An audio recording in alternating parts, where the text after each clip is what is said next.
The contents of this podcast is for informational purposes only and should not be considered as medical advice. If you have a specific health concern or condition, please consult a qualified healthcare professional. For more details, check out herguru.uk/disclaimers.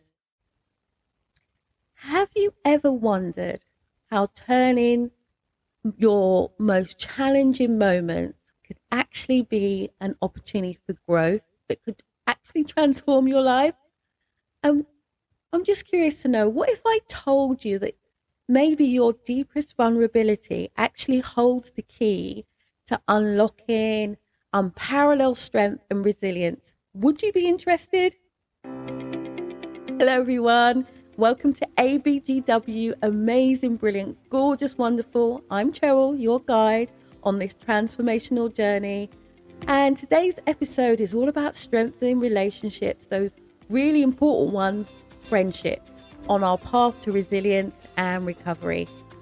Now, remember, we're not just having a conversation today. This is all about stepping stones towards a life you love more often than not. And if you're ready to embrace change and take meaningful steps towards your own trauma recovery, please stay tuned, because we're here to look at practical strategies, and I would invite you to commit to one action by the end of the episode. But remember, if you're not ready, that's fine too. You may just want to stick around. You might find one of those beautiful, gorgeous nuggets. So let's dive straight in.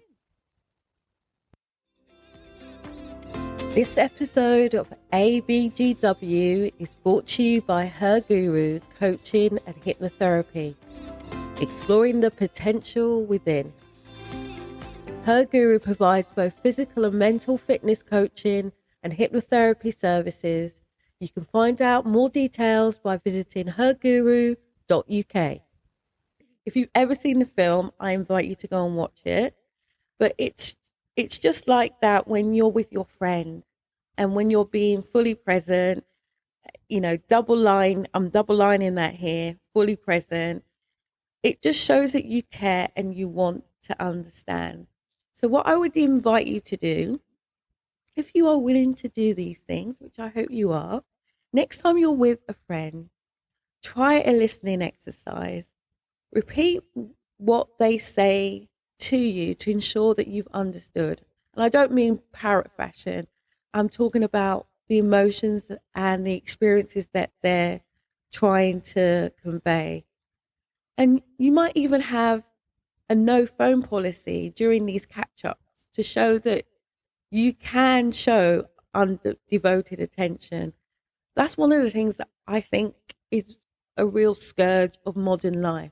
Mobile phones are great, but we kind of feel attached to them. And I think a no phone policy during catch-ups, not only challenges us, but it also shows that we are willing to put our friends first. And you know what it's like. Some people may get annoyed, but are they really your friends? Think about it. So let me share a little story with you. I remember being so caught up in my thoughts that I barely listened to a dear friend of mine sharing her struggles. It was during a walk in the Rookery in Streatham in London.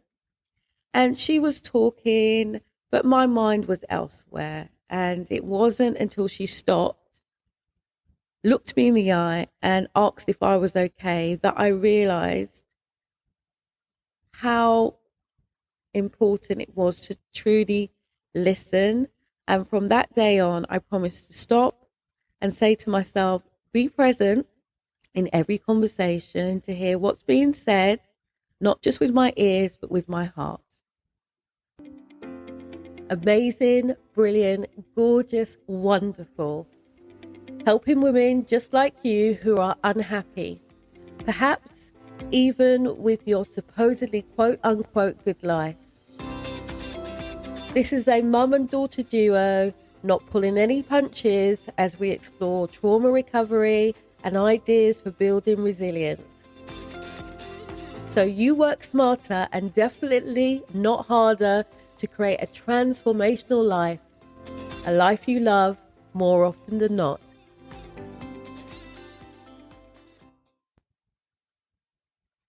Honesty is the first chapter in the Book of Wisdom, Thomas Jefferson, which kind of reminds me that being truthful and loyal in friendship kind of fosters that trust, that beautiful feeling that you have and that mutual respect is kind of essential in trauma recovery. So I would like you to start a truth and loyalty pact with your friends.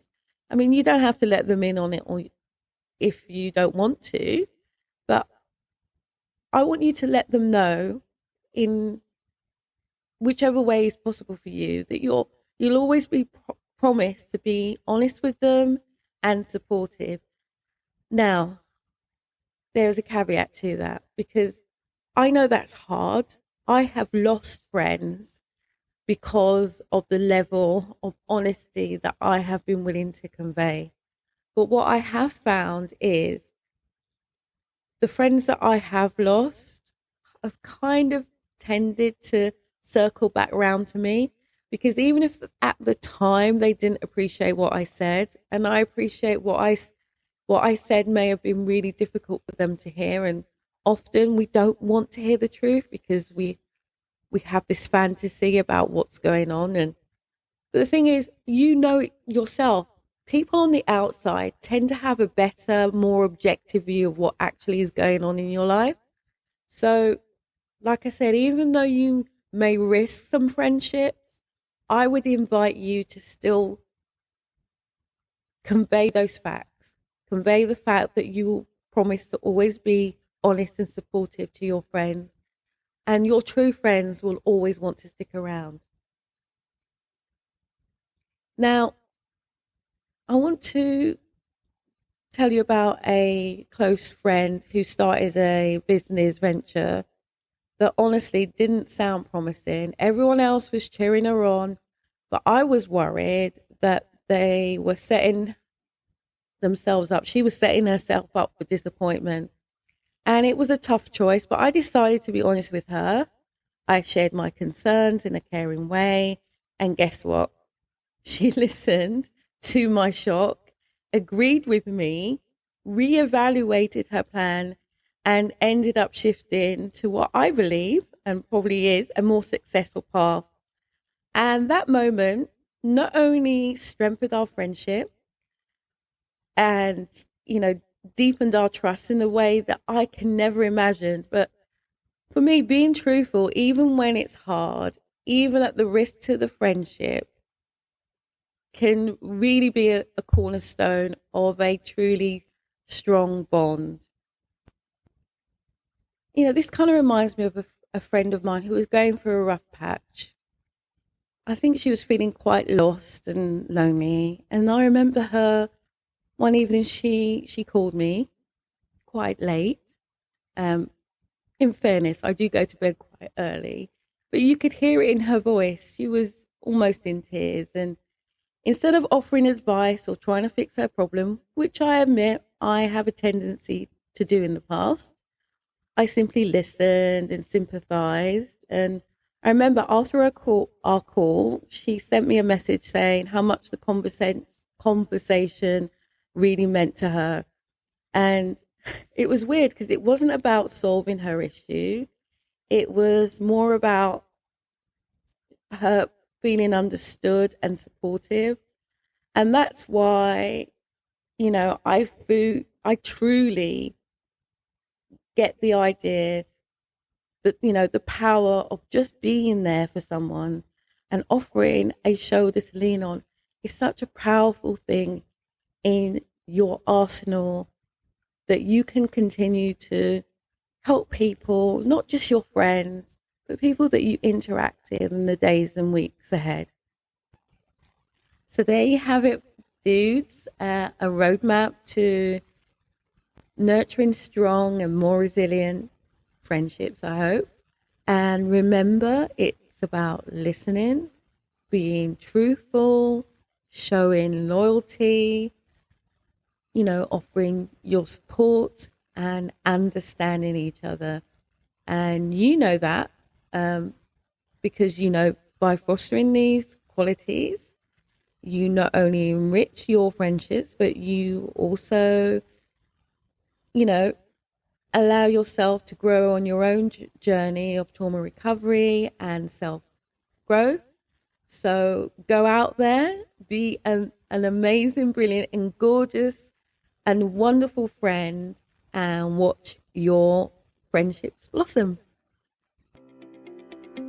Thank you for joining us on our journey of exploring, strengthening friendship, trauma recovery and resilience, helping you create a life you love more often than not. I really hope this episode resonated with you, and if it did, please share it with a friend. Let them know that we're here to explore all aspects of trauma recovery, especially for us ladies who are looking to balance our lives and have more of the life that we love more often than not. So as we part ways, I want you to remember that your resilience is not just a trait, it's a powerful force that helps you shape your life. So may your force go with you. Until the next time, bye for now.